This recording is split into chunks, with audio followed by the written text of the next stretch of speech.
Presidente del Consejo de Ministros y a todo su gabinete.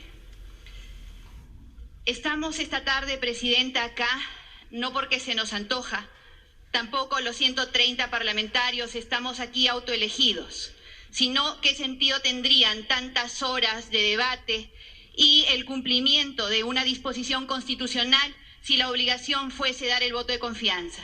Estamos aquí para escucharnos, para cumplir con el mandato que nos dieron nuestros pueblos, a cada uno de nosotros. Por lo tanto, a la población que con interés nos sigue ahora, decirles que estamos cumpliendo con ser su voz y por lo tanto la fuerza de control político que los gobiernos necesitan para que las políticas públicas sean bien representadas y sean efectivamente canalizadas en la solución de nuestros problemas.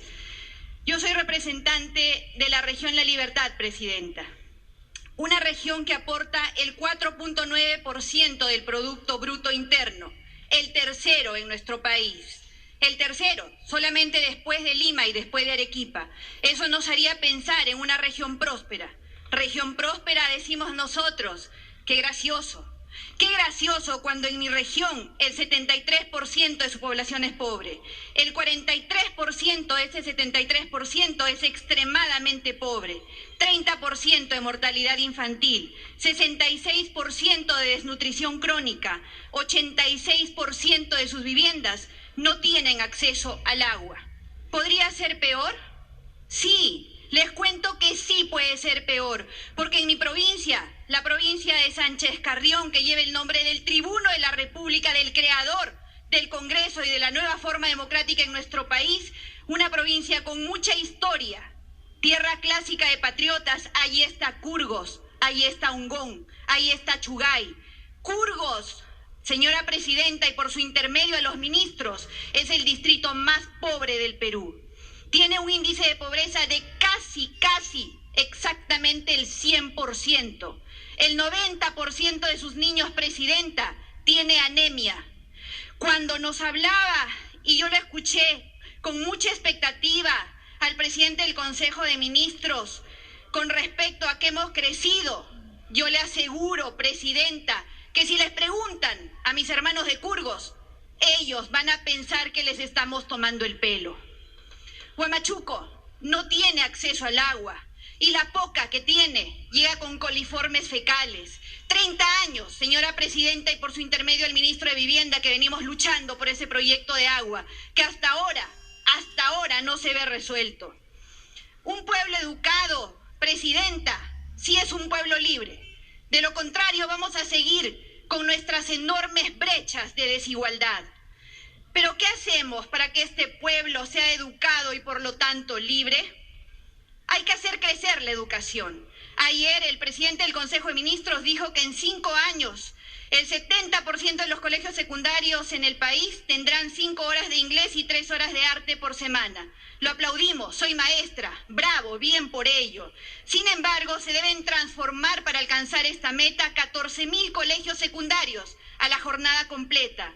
Hoy, después de 5 años de la gestión Humala, Heredia, Saavedra, solo hay 1.600. ¿Cómo y con cuánto será realidad que 12.400 colegios que están faltando pasen a la jornada completa? Si solo en mi región hay un déficit del 40% en infraestructura y 36% en equipamiento, ¿cómo los vamos a equipar? La jornada parcial no se dio por antojo, se dio por falta de infraestructura y equipamiento. También ha ofrecido que todos los docentes estaremos capacitados al 2021. ¡Qué bueno! Somos 351.350 maestros públicos al 2015. Quisiéramos saber cómo se va a hacer, por su intermedio, Presidenta, al ministro de Educación, que por cierto lo extrañamos. ¿Cómo va a ser para capacitar 80.000 maestros por año? ¿Va a ser en línea? ¿Va a ser en cascada? ¿Va a ser blended? ¿Cómo va a ser esa capacitación? Si en los últimos 5 años, de los cuales 3, el ministro ha sido ministro de Educación, estoy repitiendo, no se ha avanzado casi nada. Se han invertido cerca de 105.000 millones de soles en educación. 105.000 millones. Es muchísimo dinero para que la aguja del rendimiento escolar se haya movido tan poquito, tan tristemente pobre. En secundaria en nuestro país, el 90.5% de alumnos del segundo de secundaria no razona matemáticamente y el 85.5% no comprende lo que lee. 105.000 millones, 3 años de gestión. Y lo vamos a seguir aplaudiendo como uno de los mejores ministros de los últimos tiempos en educación. Que nos respondan por lo menos las tremendas inquietudes que en este sector tenemos. Y además nos anuncia el ministro que promoverá la educación privada. ¿Por qué? ¿No debemos privilegiar la educación pública? ¿Acaso no tiene graves deficiencias como para pensar en promover la educación privada? ¿Acaso los pobres del Perú, que tienen grandes necesidades de que se cierren estas brechas de desigualdad, no merecen atención prioritaria? En menos de 100 días, dice el ministro, presentará al Congreso una propuesta de cambios a la ley de la reforma magisterial. ¿Otra? ¿Cuáles cambios? Y quisiera, ya que estamos en una sesión para otorgar voto de confianza, irme un poquito más allá. ¿Cómo podemos nosotros creer en esas propuestas? ¿Cómo podemos creer en una evaluación meritocrática? Por ejemplo, cuando hablamos del proceso ahora que se hizo para poder determinar quiénes deben ser directores de las unidades de gestión educativa local. Meritocrática, cuando al final se le da la discrecionalidad a los directores regionales de educación de determinar dentro de una terna que al final los candidatos, el que tuvo 100 de puntaje, el que tuvo 80 de puntaje, quedan relegados frente a uno que tuvo 55 puntos de puntaje, con ese nivel de liberalidad, de discrecionalidad para decidir para qué hacemos concursos, señora presidenta, y por su intermedio el ministro. ¿Confianza? Sí, claro. El Perú necesita. Todos los peruanos que nos siguen en este momento necesitamos que el Perú crezca. Estamos aquí para eso. El pueblo nos ha dado su confianza para hacerlo crecer, para que estas brechas entre los que tienen mucho y los que no tienen nada desaparezcan. Sin embargo, tengo 22 años como maestra de educación superior tecnológica, 22 años enseñando a los sectores menos favorecidos, mototaxistas, empleadas del hogar, estibadores, que estudian por las noches o hacen un tiempo para lograr su educación técnica. En el Perú necesitamos una enorme cantidad de técnicos. Y el ministro que ahora nos anuncia cambios, presidenta, en la ley de reforma magisterial, a pesar que se consensuó la ley de institutos y escuelas de educación superior con él y con la comisión anterior de educación, finalmente el gobierno Humala Heredia Saavedra la devolvió al Congreso observada.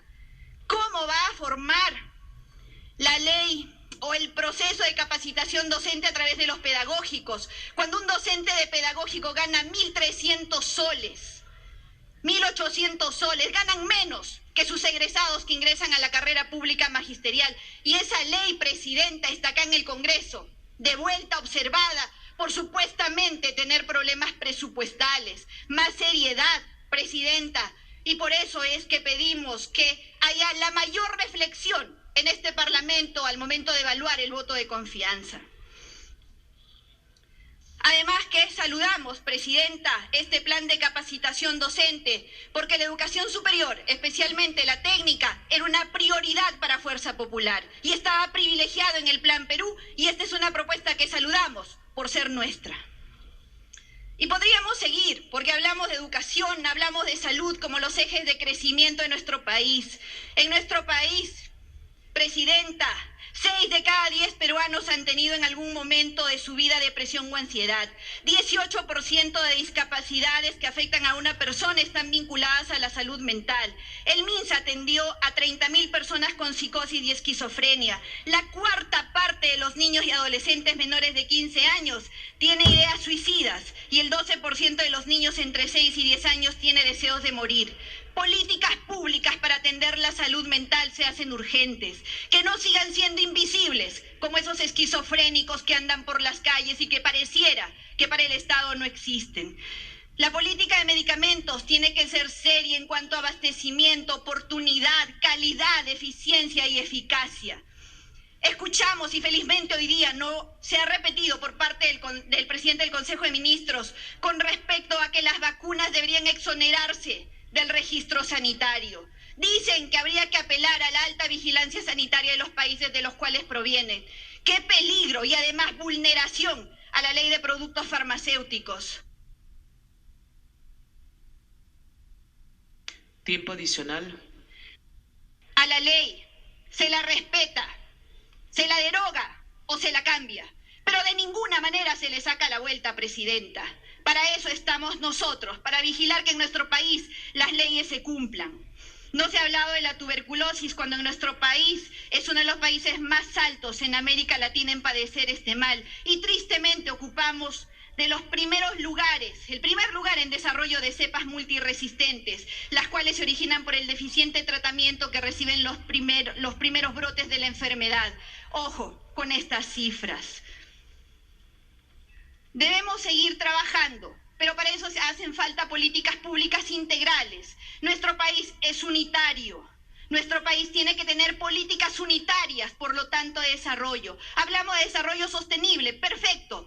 Pero, presidenta, y por su intermedio al presidente del Consejo de Ministros, ¿cómo hacemos que las políticas de desarrollo sostenible que han planteado durante su discurso se articulen a las políticas de desarrollo integral que tienen las regiones? Hablemos de tal manera que estas políticas públicas que se implementen puedan finalmente ser cumplidas hasta en el último rincón de... Minuto adicional. Exista el divorcio que hay ahorita cuando se mira al Perú desde Lima. El Perú tiene quebradas, tiene cordilleras, tiene nevados, tiene valles, tiene ríos. El Perú no es plano para mirarlo desde Lima y ningún ministro, presidenta, debería atender el Perú desde Lima. Debería atenderse en la profundidad de sus regiones, ahí donde no hay agua, donde no hay desagüe, ahí donde, repito, está mi distrito, el más pobre del Perú. Y por eso, presidenta, porque queremos ese desarrollo sostenible que nos lleve al bicentenario en crecimiento, es que el voto esta tarde debe ser profundamente reflexivo y además de eso ceñido de manera absolutamente cercana a las necesidades de nuestros hermanos del interior del país. Muchísimas gracias, presidenta. Muchas gracias, congresista Rosa Barta, primera vicepresidenta de la mesa directiva.